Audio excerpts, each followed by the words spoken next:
And on this President's Day, many say that American democracy is facing its biggest test since Lincoln led the country through the Civil War. And joining us now, award-winning historian and best-selling author Alan C. Guelzo. His new book is titled Our Ancient Faith, Lincoln, Democracy, and the American Experiment. And Alan, congratulations on the book. And let's start right there with that premise that this nation right now is facing its greatest test since the Civil War. What can we learn from Lincoln as we face it? Well, I think there is a sense in the atmosphere of almost palpable anxiety about democracy. Democracy in America, democracy around the world.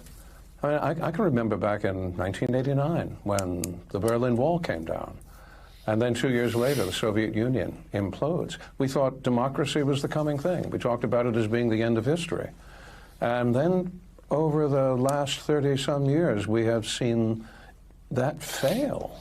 We've seen an authoritarian regime take hold of Russia. We see one of the world's biggest economies, if not the biggest economy, in the hands of a totalitarian system. And people wonder, are we really seeing the bankruptcy of democracy? That's a question we ask ourselves today.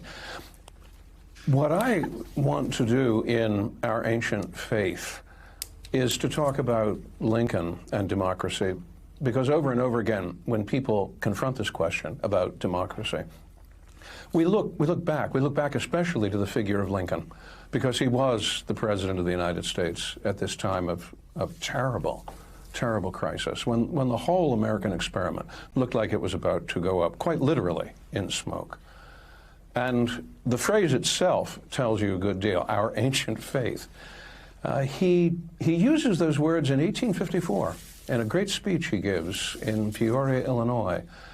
And he speaks of our ancient faith being democracy, that we should embrace democracy, almost with the same kind of fervor that religious devotees would embrace a religion. Mm-hmm. And then what are the components of this? And he actually goes on in that speech to talk about what he thinks is the bedrock of democracy, which is the consent of the governed. He says that is the sheet anchor of this American experiment in democracy, this American republic. Now, for him, what especially that meant was the opposite of slavery. But when you start with consent of the governed, then from that you draw a number of really important points. And yet, Alan, you write in the book that he wasn't without occasionally his own authoritarian tendencies. He shut down newspapers in New York. He would imprison people just on suspicion of opposition to him or treasonous talk against him. And you write that you think that if it came to if he were alive today in 2024, the person that he would endorse for the presidency is not Joe Biden but Donald Trump. Well, two things there. One is, yes, there were moments in Lincoln's presidency when he reaches for what today we might stigmatize as some very authoritarian solutions. And yet when you back off for a moment and look at them, you begin to realize that a lot of these happened incidental to the business of waging a civil war. A civil war is a catastrophic affair.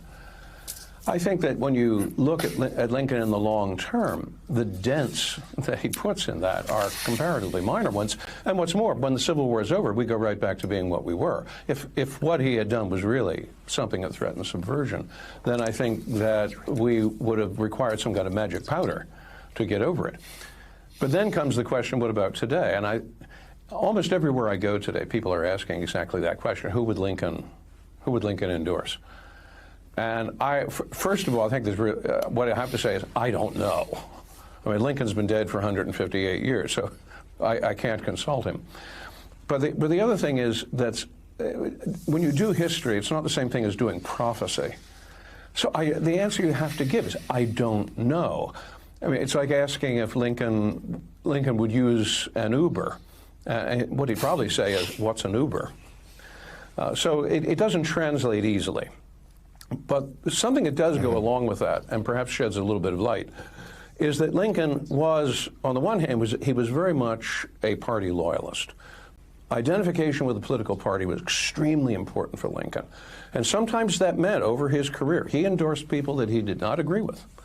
But at the same time, he also, during the Civil War, calls upon all Americans, he calls especially upon Democrats and Republicans in his day to take a step above party, to wage what he called a better battle on behalf of American principles. That, I think, is the Lincoln that we want to hear today. Yeah, interesting. I think that is certainly true. The book is Our Ancient Faith, Lincoln, Democracy, and the American Experiment. Alan C. Guelzo, thank you so much for joining us this morning. Congrats again on the book. Peter,